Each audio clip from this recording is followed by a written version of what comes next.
जय बोलो देवादिदेव 1008 श्री भगवान महावीर स्वामी की जय जय जय। अहिंसा परमो धर्म की जय जय जय। परम पूज आचार्य गुरुवर श्री विद्यासागर जी महाराज की जय जय जय। परम पूज मुनिवर श्री प्रमाण सागर जी महाराज की जय जय जय। मुनिवर श्री अरह सागर जी महाराज की जय जय जय। धर्म हमारे जीवन का आधार है। धर्माचरण से ही हमारे जीवन का उद्धार हो सकता है। जैसे नींव के अभाव में किसी भवन में स्थिरता नहीं होती, वैसे ही धर्माचरण के अभाव में हमारे जीवन में स्थिरता नहीं आती। धर्म हमारे जीवन की स्थिरता का आधार है और धर्म हमारे जीवन के रूपांतरण का विज्ञान है। इस आशय की बात विगत दिनों से आप सबके मध्य चल रही है और मैंने ये कहा था, गृहस्थ जीवन को सफल और सार्थक बनाने में सबसे महत्वपूर्ण भूमिका धर्म पुरुषार्थ की है। धर्म क्या, धर्म क्यों, धर्म कब की चर्चा हुई। आज उसके चौथे चरण की बात आप सबसे करनी है। धर्म कैसे करें, एक बड़ा महत्वपूर्ण सवाल है।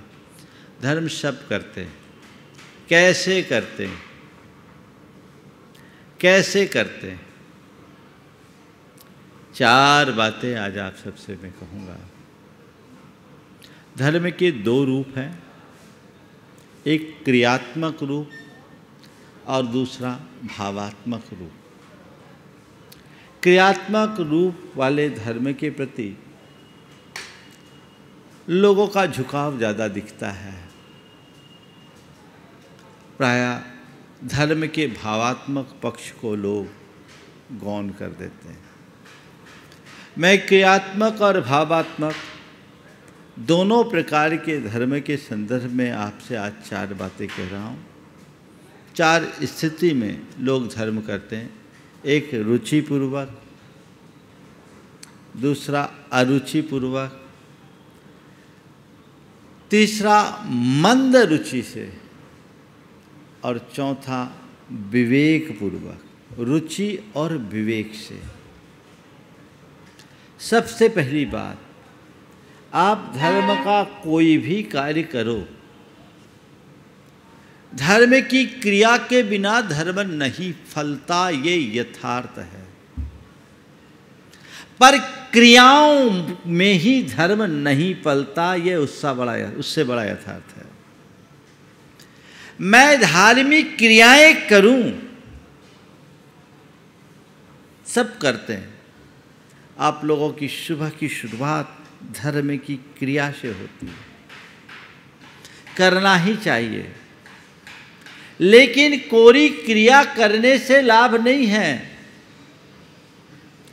क्रिया के साथ हमारा भाव भी जुड़ना चाहिए।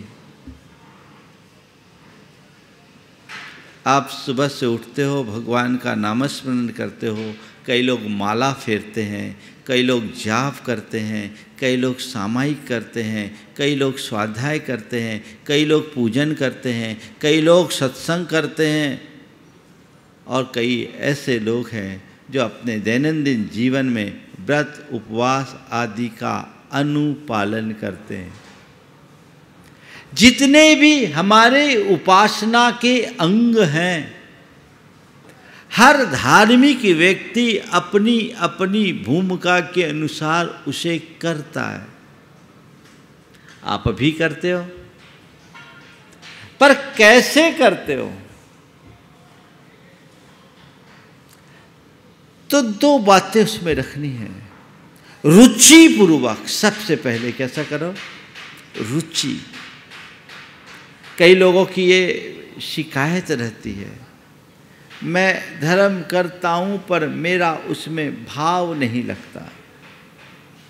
कई लोग ये भी कहते हैं, क्या महाराज जी क्या करूँ, मैं बैठता हूँ धर्म की क्रिया करने में, चाहे सामायिक में बैठूँ या जाप में बैठूँ या स्वाध्याय में बैठूँ, या कई लोग तो कहते हैं पूजन में भी बैठूँ, मुझे नींद आने लगती है, मन नहीं लगता, नींद आने लगती है, स्थिरता नहीं रहती। ये लोगों की शिकायत है ना। है। इससे बचने का उपाय क्या है? रुचि। जिस क्रिया में हमारी अभिरुचि होती है, जितनी प्रगाढ़ रुचि होती है, उसके प्रति उतना उत्साह जगता है, और जिसमें जितना अधिक उत्साह होता है उसमें उतनी ही एकाग्रता और तन्मयता होती है। रुचि से उत्साह, उत्साह से एकाग्रता, और एकाग्रता से तन्मयता, और उसमें ही आनंद है। तो क्या करो? रुचि पूर्वक कार्य करिए। रुचि अंदर से ऐसा इंटरेस्ट हो कि नहीं, ये जो मैं क्रिया कर रहा हूं ये मेरी रूटीन मात्र नहीं है, ये क्रिया मेरे जीवन की रूटीन को बदलने वाली है, ये मेरी कल्याण का एक बड़ा आधार है, इससे ही मेरे जीवन का उद्धार है। अंदर ऐसी श्रद्धा और भावना हो तो आपके भाव और चाव दोनों बदल जाएंगे। एक अलग प्रकार की अनुभूति, उत्साह अंदर से जगेगा। तो आप पूजन करते हो रोज, आप सत्संग करते हो रोज, आप सामायिक करते हो, कई लोग प्रतिक्रमण करते हैं, जो भी धार्मिक क्रियाएं आप करते हो, आप ये देखिए कि उन क्रियाओं में मेरी रुचि कितनी या कैसी है। हमारे तत्वार सूत्र में एक सूत्र आता है कि शुभ हो अथवा अशुभ कोई भी क्रिया हम करते हैं तो क्रिया से का जो परिणाम है, उसका प्रभाव है, उस क्रिया के साथ जुड़े हुए भावों पर निर्भर करता है। तीव्र मंद ज्ञाता ज्ञात भावादिकरण वीर विशेषेभ्य तद विशेष। कोई भी क्रिया आप कर रहे हो, उस क्रिया के फल को आप अगर जानना चाहते हो तो उस क्रिया के प्रति आपकी कैसी रुचि है, पहली बात। तो नहीं, मेरी रुचि हो, ऐसा होना चाहिए कि मेरी दैनंदिन जीवन में जो भी धार्मिक क्रियाएं हैं उन्हें मुझे बढ़ चढ़ करके संपन्न करना है। ये मेरे जीवन की पहली प्राथमिकता होनी चाहिए, क्योंकि ये मेरे कल्याण का आधार है। ये मैं किसी के दबाव में नहीं कर रहा हूँ, ये मैं किसी के कहने पर नहीं कर रहा हूँ, ये मैं किसी के प्रभाव में नहीं कर रहा हूँ, ये मैं अपने भाव से कर रहा हूँ, अपने कल्याण के भाव से कर रहा हूँ। कई लोग होते हैं जिनकी रुचि इतनी प्रगाढ़ होती है कि हर काम में तत्परता रहती है, और कई लोग ऐसे होते हैं जिनको धकेल करके, धक्का मार करके भेजना पड़ता है। मैं आप सबसे कहता हूँ, किसी को धक्का मार के धर्म में मत लगाओ, उसको धर्म की क्रिया में लगाने की जगह धर्म की रुचि जगा दो, क्रिया में तो अपने आप लगेगा। एक बार रुचि जग जाए जीवन बदल जाता है। एक परिवार मेरे संपर्क में, उनका एक बेटा, जिसके लिए घर भर के लोग कहते थे महाराज ये नास्तिक है। लोगों को तकलीफ इस बात की होती थी कि पता नहीं ऐसा बच्चा हमारे घर पैदा कैसे हो गया, क्योंकि जब भी उसे बात की जाए धर्म की तो वो ऐसे तर्क उपस्थित कर देता कि सामने वाले कुछ बोलने की स्थिति में ही नहीं रहते। चल रहा था, अब जो था सो था। एक दिन जब मुझसे बताया गया, संयोग से वो मेरे पास आया, मैंने अकेले में उससे बात की और बात की कि क्या बात है भाई, तुम धार्मिक क्रियाओं से दूर रहते हो, तुम्हें पसंद नहीं है? बोले महाराज जी मैं वही काम करता हूं जिसमें मेरा इंटरेस्ट है। हमने कहा बिल्कुल ठीक है, मैं भी यही कहता हूँ, वही काम करो जिसमें इंटरेस्ट है, और जो भी काम करो इंटरेस्ट लेके करो। पर मैंने उससे पूछा कि तुम्हारा किन कामों में इंटरेस्ट है? तो उसने कहा महाराज मेरा मैनेजमेंट में इंटरेस्ट है।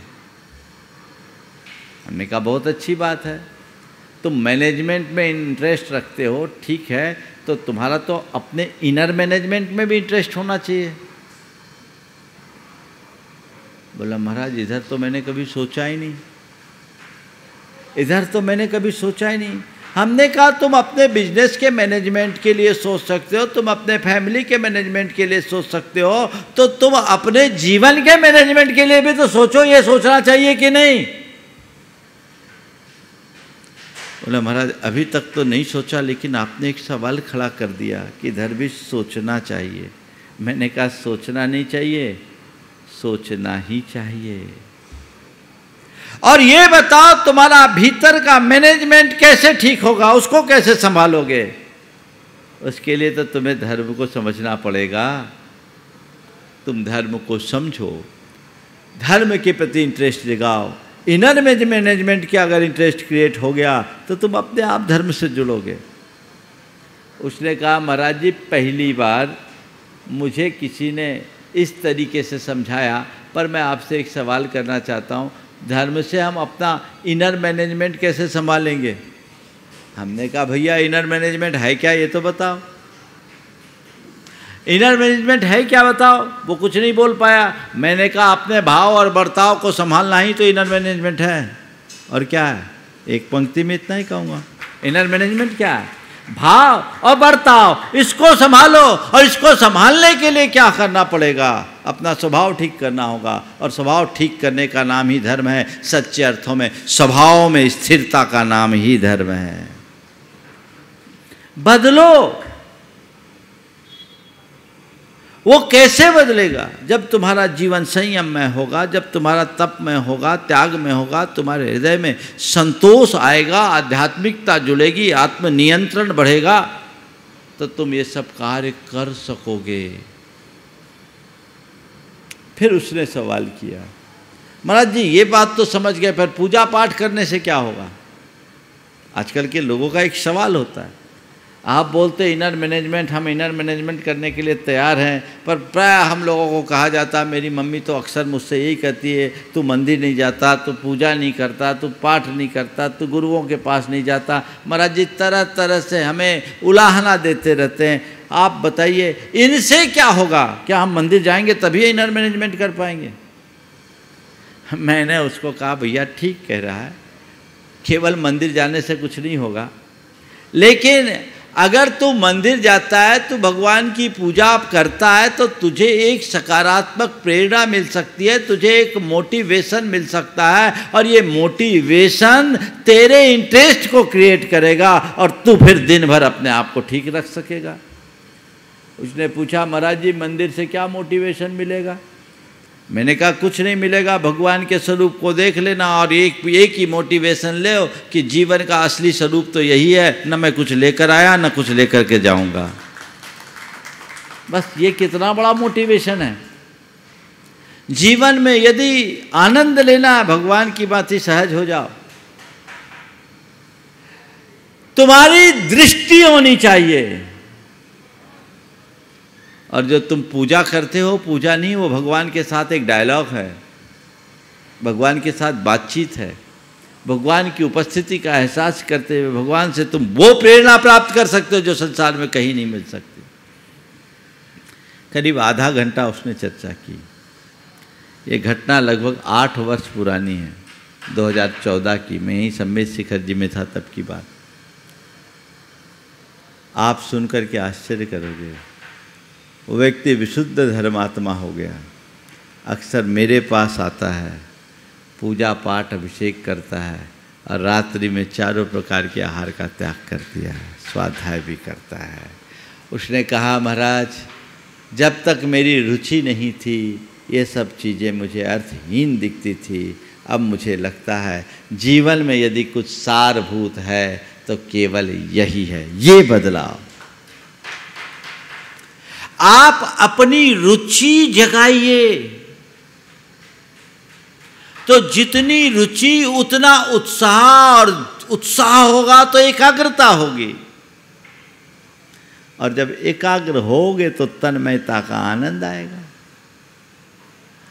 अरे अब कई लोग तो रुचिपूर्वक क्रिया कर रहे हैं, क्रिया में रुचिपूर्वक क्रिया करोगे तभी आगे कुछ होगा। तो कई लोग हैं क्रियाएं तो कर रहे हैं, रुचि नहीं है, रूटीन में कर रहे हैं। क्या भैया मंदिर जा रहे हो? हाँ जा रहे हैं। क्यों जाते हो? क्योंकि हमारे माँ बाप कहते जाना है। पूजा, हाँ महाराज ने एक दिन पकड़ लिया, नियम दे दिया, सो पूजा करनी पड़ती है। कुछ लोग करते हैं और कुछ लोगों को करनी पड़ती है ना। तो इसी में अंतर आ गया। अब उसका भाव नहीं होगा, उसके अंदर उत्साह नहीं है, उत्साह नहीं है तो एकाग्रता नहीं, एकाग्रता नहीं तो तन्मयता नहीं, और तन्मयता नहीं तो आनंद नहीं, पुण्य नहीं, जीवन में बदलाव नहीं। तो क्या करना है? रुचि पूर्वक धर्म करो। धर्म की क्रिया रुचि पूर्वक करोगे, उत्साह अंदर से प्रकट होगा, एकाग्रता और तन्मयता होगी, तभी तुम्हारा भाव लगेगा, तभी भाव लगेगा और उसका प्रभाव होगा। मैं बहुत सारे लोगों को जानता हूं जो धर्म करते हैं, धर्म में रुचि भी है लेकिन उनका भाव नहीं। रुचि भी दो तरह की होती है। एक, धर्म को धर्म मानकर रुचिपूर्वक करना, केवल क्रियाओं में रूढ़ होकर करना, क्रिया रुचि बनना। और एक व्यक्ति की रुचि उसे अपने कल्याण का निमित्त मानकर उसे अपने जीवन की सर्वोच्च प्राथमिकता देकर करना। दोनों में बड़ा अंतर है। आचार्य समंतभद्र महाराज ने गृहस्थों से सामायिक के लिए कहा कि सामायिक कैसे करना। परिचेतव्यम सामायिकम प्रसन्न धिया, सामायिकम परिचेतव्यम प्रसन्न धिया। प्रसन्न मन से करो, मन मार कर नहीं, मन लगा करके करो। करनी है इसलिए नहीं करना, ये मेरा सर्वश्रेष्ठ काम है, इस भाव से करो, तब उसका मजा आएगा। तो रुचि पूर्वक क्रिया करना आपके जीवन के लिए वरदान बनेगा। दूसरा है अरुचि पूर्वक क्रिया करना। बहुत लोग धर्म करते हैं, कोरम पूरा करते हैं। कई लोग हैं जिनकी माला गिनने का नियम है। आप देखेंगे उनके हाथ में माला की गुड़िया खिसकती रहेगी। वो माला गिन रहे हैं कि क्या कर रहे हैं आपको पता। कई लोग तो ऐसे होते हैं जो प्रवचन भी सुनते हैं तो माला गिनते रहते हैं। वो माला गिनते यानी गुड़िया खिसकाते कि भगवान का नाम स्मरण भी करते हैं। आप कर क्या रहे हो? मुख से शब्दोच्चार हो रहा है लेकिन उस शब्द के भाव के प्रति आपका लगाव ही नहीं, तो क्या मतलब। कई लोग तो ऐसा होता है जैसे टेप रिकॉर्ड जैसे चलते रहते हैं और उसमें भी कहाँ क्या बोल देते कुछ पता ही नहीं चलता। एक जगह निर्वाण कांड चल रहा था, भगवान का निर्वाण महोत्सव था और निर्वाण महोत्सव वहाँ हर भगवान के कल्याणक में लाडू चढ़ाए जाते थे, परंपरा थी। तो मैं भी उपस्थित था, वहाँ निर्वाण कांड पढ़ा जा रहा था। एक अम्मा जी थी, उनकी आवाज़ थोड़ी ज़्यादा भारी थी। उनकी आवाज़ मेरे कानों में आई, पढ़ते पढ़ते बोल गई, दो बलभद्र मुफ्त में गए। क्या बोल दी? दो बलभद्र मुफ्त में गए। पंक्ति है, दो बलभद्र मुकति में गए। वो क्या बोल रहे हैं? दो बलभद्र मुफ्त में गए, मैंने सोचा इनकी पूजा भी मुफ्त में गई। ये तो अबुद्धिपूर्वक कार्य हो रहा है ना। कई बार लोग चौके में बोलते हैं ना, तो इस लाइन में तो प्राय गड़बड़ करते हैं। गुरुवर शाश्वत बोलते गुरु वंदना में, अथवा वह शिव के विषकंटक पथ में निष्कंटक बोता हूं। उल्टा बोलना है, अथवा वह शिव के निष्कंटक पथ में विषकंटक बोता हूं। उल्टा बोल देते हैं। तो मैं आप सबसे कहता हूं, क्रिया के लिए क्रिया मत करो, प्रक्रिया से जुड़कर क्रिया करो। कहीं ना कहीं हम यांत्रिक बन जाते हैं, हमारा प्राण तत्व हमसे छिटक जाता है। और जब प्राण तत्व ही छिटक गया, जब हमारी धर्म की क्रिया ही निष्प्राण होगी, तो उसका परिणाम जीवन में कैसे घटेगा। कोई भी क्रिया निष्प्राण नहीं होनी चाहिए।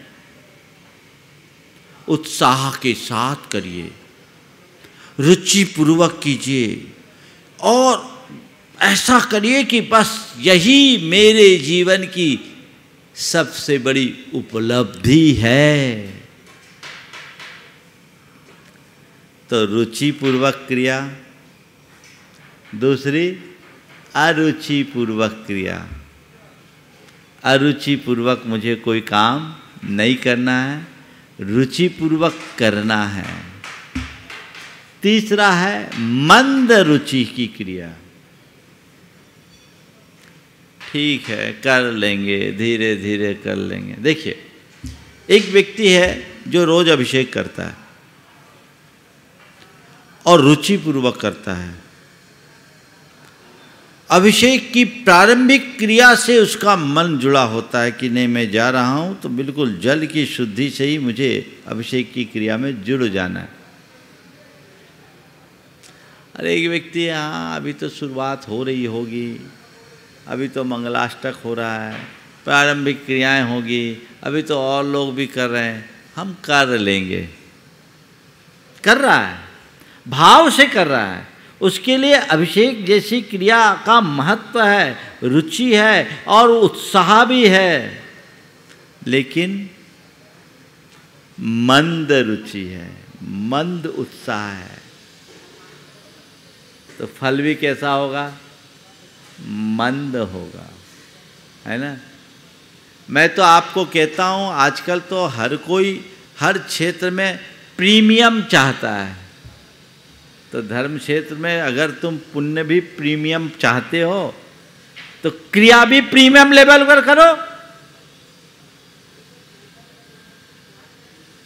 मंद रुचि से काम करने में वो आनंद नहीं है जो प्रगाढ़ रुचि से हो।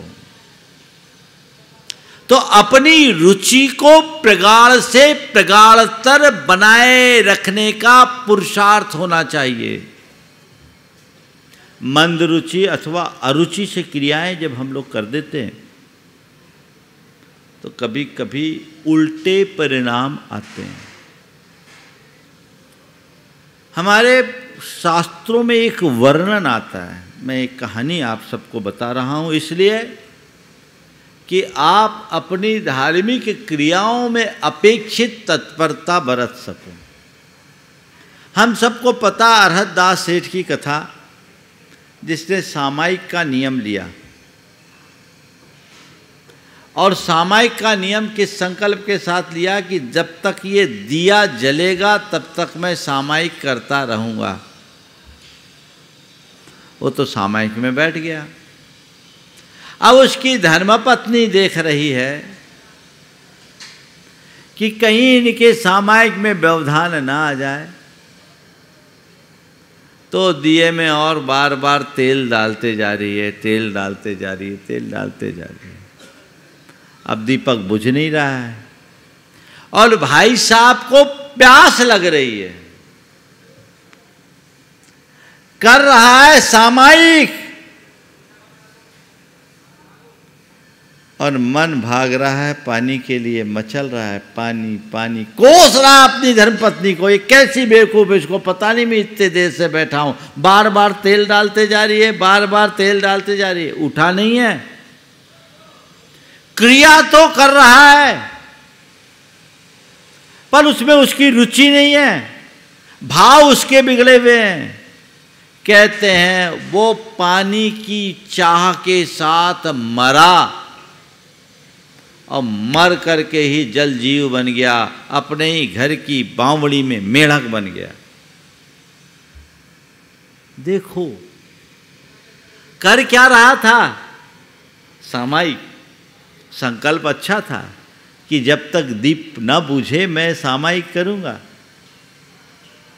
उसकी धर्मपत्नी का भी आशय कहीं बुरा नहीं था, वो तो उसके सामायिक में सहायक थी, लेकिन ये अपने मन के भाव को बिगाड़ लिया, संक्लेश किया। पानी पिया नहीं था, बस पानी की प्यास मन में जग गई, चाह मन में जग गई और सामायिक का भाव उसने बिगाड़ लिया। मर करके मेढक बन गया। बाद में उसे ही ज्ञान प्राप्त हुआ।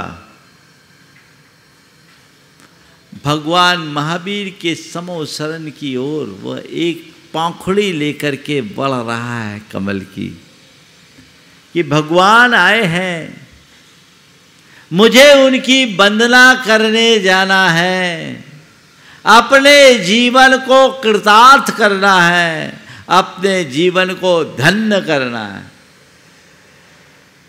क्या कर रहा है? फुदक फुदक करके आगे जा रहा है। भगवान के चरणों में पहुंच भी नहीं पाया। राजा सैनिक के हाथी के पांव के नीचे आ गया और मर करके सीधे कहाँ गया? स्वर्ग गया। आप लोग रोज बोलते हो यदर्चा भावेन प्रमुदित मनादर दुर्इह छनादासित स्वर्गी गुणगण समृद्ध सुखनिधि लभन्ते सद्भक्ता शिव सुख समाजम किमु तदा महावीर स्वामी नयन पथगामी भवतु में।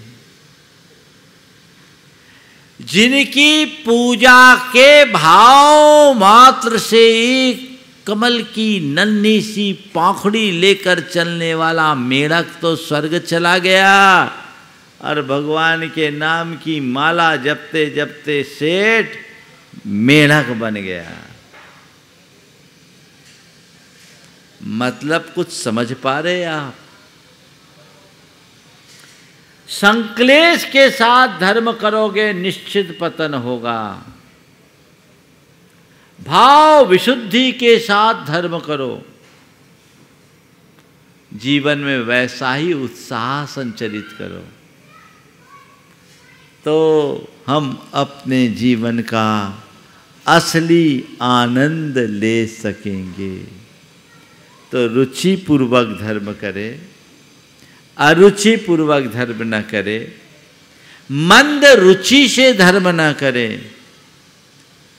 और धर्म का सच्चा लाभ लेना है तो रुचि के साथ विवेक पूर्वक भी करे। कई लोग ऐसे होते हैं जिनकी धर्म में रुचि होती है, भाव भी अच्छा होता है, लेकिन विवेक नहीं होता। तो कई बार ऐसे लोगों के द्वारा धर्म करते करते भी अनर्थ हो जाता है, अनर्थ हो जाता है। एक बार एक व्यक्ति आया, बड़ा दुखी मन से आया, रो रहा था। बोले महाराज बहुत बड़ा अपराध हो गया। बोले क्या हुआ? बोले अभिषेक करते करते भगवान की प्रतिमा हमसे खंडित हो गई, गर्दन से प्रतिमा अलग हो गई। घटना दुखदाई थी। मैंने पूछा कैसे हुआ? बोले महाराज अभिषेक के लिए भगवान को उठाया, सीधे गर्दन से पकड़ा, गर्दन अलग हो गई। बोले कौन सी प्रतिमा थी, पाषाण की कि धातु की? बोले महाराज पाषाण की। हमने कहा भैया पहले तो तुझे ये सोचना चाहिए कि पाषाण की प्रतिमा का नित्याभिषेक करना उचित नहीं है, धातु की प्रतिमा का करता। महाराज उन्हीं भगवान का कल्याणक था, हमने सोचा इन्हीं का कर ले। हम बोले तूने अपना कल्याण कर लिया और उठाया भी तो गर्दन पकड़ करके उठाना कहाँ की समझदारी है। तो भगवान की भक्ति कर रहा है, भगवान को भगवान मान रहा है, तो तू भगवान का गर्दन कैसे पकड़ लेगा? गर्दन तो किसी की नहीं पकड़ी जाती। तो मूर्ति मान लिया, उठा लिया, टूट गई, खंडित हो गई। ये केवल एक उदाहरण बता रहा हूं। कई कई ऐसे प्रसंग देखने में आते हैं कि मनुष्य विवेकहीन हो जाता है और मामला गड़बड़ा जाता है। आप लोगों के विवेकहीनता का उदाहरण नित्य प्रस्तुत होता आहारचर्या के टाइम में होता है। जितने लोग हैं सबको आहार दान की बड़ी प्रगाढ़ रुचि होती है, पर आते धक्का मुक्की सब कर देते होता है। कई बार तो ऐसा हुआ है कि हम जो दरवाजे पे लोगों को अनुशासित करके क्रम से आने के लिए रोक रहा है, लोगों ने उनको पीट भी दिया, ठोक दिया, और उसमें महिलाएं ज़्यादा होती है। एक ने तो दांत काट दिया। अब बोलो क्या होगा? ये क्या है? धर्म है या अविवेक के कारण होने वाला अधर्म है? जब भावों का अतिरेक आ जाता है तो विवेक समाप्त हो जाता है। नहीं, मुझे कोई भी क्रिया करनी है तो विवेक पूर्वक करनी है। ठीक है, देने की मेरी प्रबल उत्कंठा है, पर देख रहा हूँ कि भीड़ है, व्यवस्था अनुकूल नहीं है। मैं बाहर से अनुमोदन करके भी वो लाभ ले सकता हूँ जो सामने वाला साक्षात दे करके भी न ले। वहाँ अनुमोदना करे ना। अरे महाराज जी रोज रोज ऐसी अनुमोदना करते रहेंगे तो लाभ कैसे मिलेगा? आपके पास तो रोज ही ऐसी भीड़ रहती, फिर तो हम वंचित ही रह जाएंगे। अरे भाई तेरी इतनी रुचि है तो अपना लगा के दे देना, दूसरों के यहाँ क्यों लगता है? अपना क्या लगाया तुमने? कई लोग तो ऐसे होते जिनके लिए कपड़े भी कमेटी के होते। शुद्धि भी कोई दूसरा बुलवाता है तो बोलते हैं। ठीक है, इससे भी जुड़ाव बढ़ता है, पर विवेक होना चाहिए, अतिरेक नहीं। जब आप विवेक से भर करके धर्म की क्रिया करोगे तो उसका मजा और होगा। अंदर से जुड़िए। क्रियाओं के बिना तुम्हारा धर्म नहीं है, बिल्कुल सत्य है, पर क्रियाओं में ही रूढ़ रहना धर्म नहीं है, ये उससे बड़ा सत्य है। क्रियाओं के प्रयोजन से जुड़ करके आगे बढ़ो, देखो कितना आनंद आता है। तुम्हारे भीतर बदलाव हो तो जीवन में एक अलग प्रकार की रसानुभूति होगी, एक अलग प्रकार के आनंद का एहसास होगा। बहुत सारे लोग हैं जो जन्म से धर्म करते आ रहे हैं, लेकिन ऐसे धर्मी लोग किसी के लिए कोई आदर्श उपस्थित नहीं कर पाते। आपने देखा, धर्मी का धर्म ऐसा होना चाहिए कि उसके धर्म को देखकर उनके बच्चे उनसे प्रभावित हो जाए और ये कहे कि नहीं, लाइफ स्टाइल तो ये होनी चाहिए जो हमारे पिताजी की है, जो हमारी माँ की है। तब तुमने धर्म का सच्चा लाभ लिया। तुम धर्मात्मा हो, धर्म कर रहे हो, और तुम्हें अपने बच्चों को ये कहने के लिए बाध्य होना पड़ रहा है कि बेटा धर्म कर, तो मेरी दृष्टि में ये आपकी विफलता है, क्योंकि तुमने सही रोल मॉडल प्रस्तुत नहीं किया, तुमने अच्छा आदर्श उपस्थित नहीं किया। तो जीवन में होना चाहिए। ऐसे लोग भी हैं। एक युवक जो इन दिनों अमेरिका में है, मल्टीनेशनल एक बड़ी कंपनी में काम कर रहा है, बहुत धार्मिक, बहुत नियम संयम के साथ रहने वाला, भावों और विचारों से धार्मिक। बाहर पड़ा तो अपना खाना भी अपने हाथ से बना के खाता था, बहुत संयम और सदाचार से। जब वो मेरे पास आया था तो मैंने उससे पूछा कि तुम्हारी ये रुचि, 12 तक तो बाजार का पानी नहीं पिया था। मैंने पूछा कि तुम्हें ये सब रुचि कैसे जगी? बोले महाराज मेरी पहली गुरु मेरी माँ है, मेरी पहली गुरु मेरी माँ है। मैंने मम्मी को देखा, मुझे मम्मी की लाइफ स्टाइल बहुत पसंद आती है। महाराज जी मम्मी धर्म भी करती है और मम्मी बहुत शांत रहती है, कोई कितना भी बोल दे मम्मी कभी नेगेटिव प्रतिक्रिया नहीं करती। मम्मी हमेशा हर बात को बहुत समता से और सरलता से लेती है। महाराज जी मुझे लगता है कि ज़िंदगी हो तो माँ जैसी हो, तो मैंने माँ को फॉलो किया है। कितने माँ बाप होंगे जिन्हें ऐसा सौभाग्य मिला होगा? ज़्यादातर तो लोग कहेंगे मेरी माँ बहुत खचड़ी है और बाप बड़ा खट्टूस है। मुंह पर भले ना कहे पर पीठ पीछे ऐसे निकलते हैं। होना ये चाहिए, अगर तुम धर्मात्मा हो तो तुम्हें लगे तुम्हारे बच्चों पर उसकी छाप पड़नी चाहिए। ये धर्म की प्रभावना है। तुम्हारे आचरण का असर अगर किसी पर नहीं पड़ रहा है तो इसका तात्पर्य कहीं न कहीं कमी है। कहने की जरूरत ही नहीं पड़नी चाहिए। आज हमारे गुरुदेव हैं, बहुत कम कहते हैं, पर हम लोग उनको देख करके प्रेरित होते हैं।